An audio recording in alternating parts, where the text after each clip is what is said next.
Toshiba sent over their Q300 960GB 2.5-inch SSD.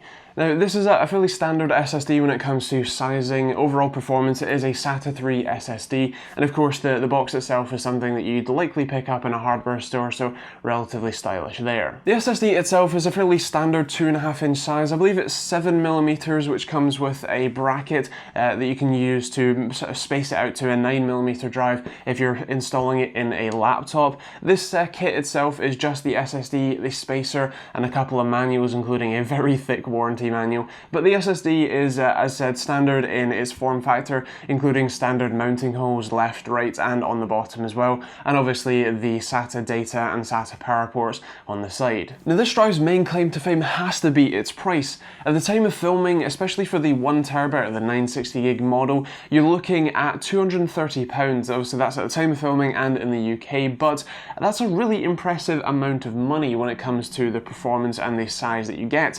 And of course, the Samsung 960 EVO, which is considerably faster, also half the size, is the exact same price, at least at the time of filming in the UK. So that is an overall really good sort of budget option. If you're after a budget SSD and you really just care about size over the overall speed of the drive, this is actually pretty fantastic. Speaking of the speed of the drive, this one was rather interesting. There was a few issues with especially the higher end size files, so let's take a look at that. On the left you can see the ATTO disk benchmark result, and as you can see it's kind of expected for a SATA 3 SSD, except at 128KB and I believe 512 kilobytes there, where the write speeds were considerably lower than you would expect, but otherwise fairly standard. When it comes to Crystal Disk Mark and ASSSD, you can see again we're hitting pretty much the limit of the SATA 3 interface, around about 550 megabytes per second read and around about 530 to 500 megabytes per second write as well.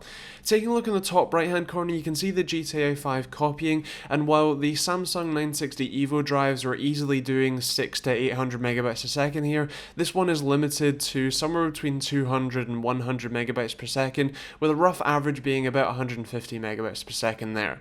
Now, it's certainly not a workload that you're going to be doing regularly, but it is interesting to see how it works.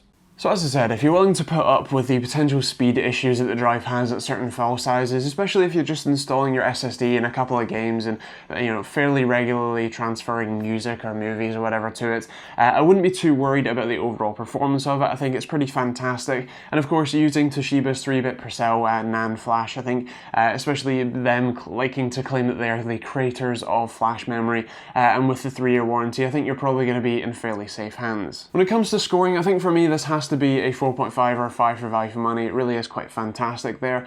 In terms of performance, it really doesn't keep up with the NVMe offerings that are at the same price, obviously half the size, but that's going to be, I think, a 4 there. When it comes to functionality, I'm also going to go with a 4, with styling being a 4.5, and I think TechteamGB score is going to be a 4, with what potentially may be a budget buster award. For me, this is a fantastic overall value for money, especially when it comes to the size and the overall generalized performance. I think if you're after an SSD, this is a fantastic place to go.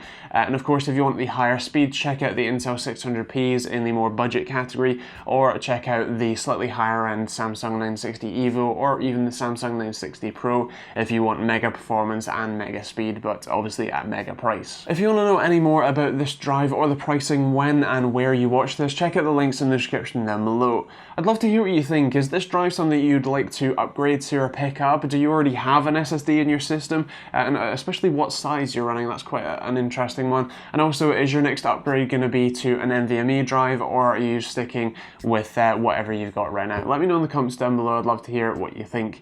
Otherwise, feel free to check out the Amazon and Overclockers UK affiliate links in the description down below. It genuinely does help me out. It supports the channel, keeps these videos coming, so if you'd use those, that would be great. And otherwise, feel free to check me out on Facebook and Twitter at TechteamGB on both as well. I'm going to leave some other videos over here for you to take a look at, and the subscribe button over this side.